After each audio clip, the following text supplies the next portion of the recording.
We spend a lot of time talking about what to eat, but what often goes unmentioned is when and how often to eat.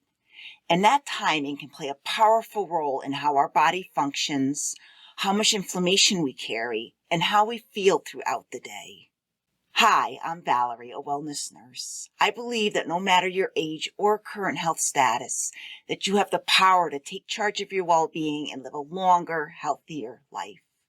My goal is to share with you the knowledge and tools that will empower you to make that happen.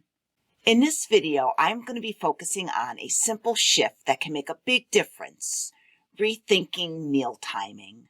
You'll learn how the timing of your meals impacts your metabolism, your energy, your digestion, and even your long-term health outcomes. This is not about skipping meals or counting hours, but rather it is about aligning your eating patterns with your body's natural rhythms and giving your body time to do what it was designed to do. When you eat, your body enters what's known as the postprandial or fed state. This is the time when your body is actively digesting and absorbing nutrients.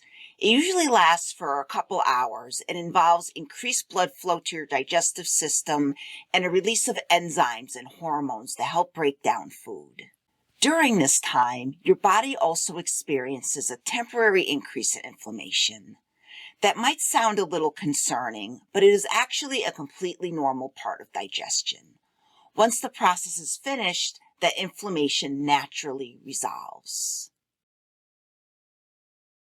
The problem comes in when we don't give our bodies enough time between meals.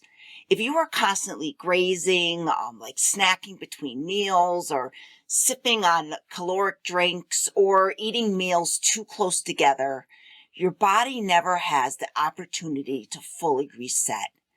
That low-grade post-meal inflammation just keeps on going. Over time, this pattern can lead to chronic inflammation.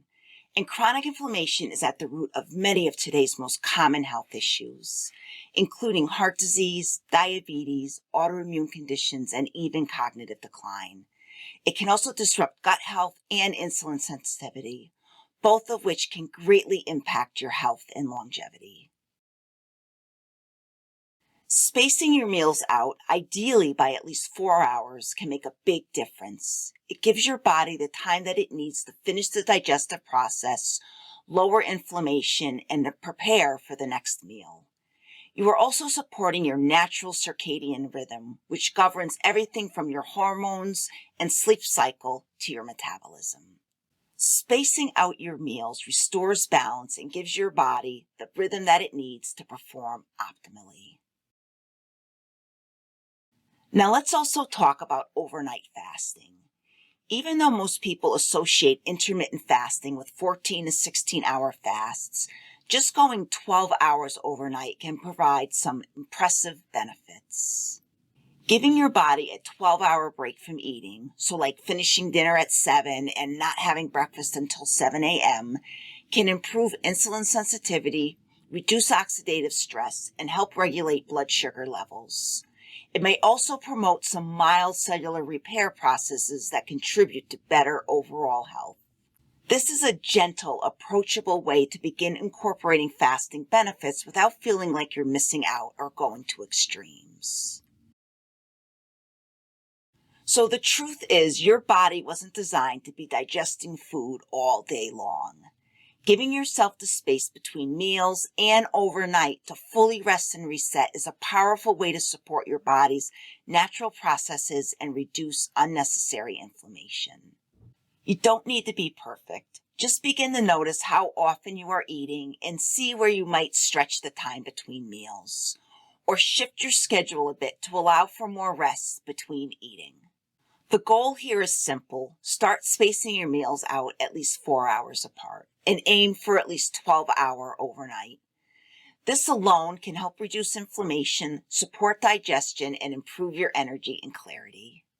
If you are in my paid program, please refer to your program materials for additional resources that can help you with this step and what small changes you might begin this week.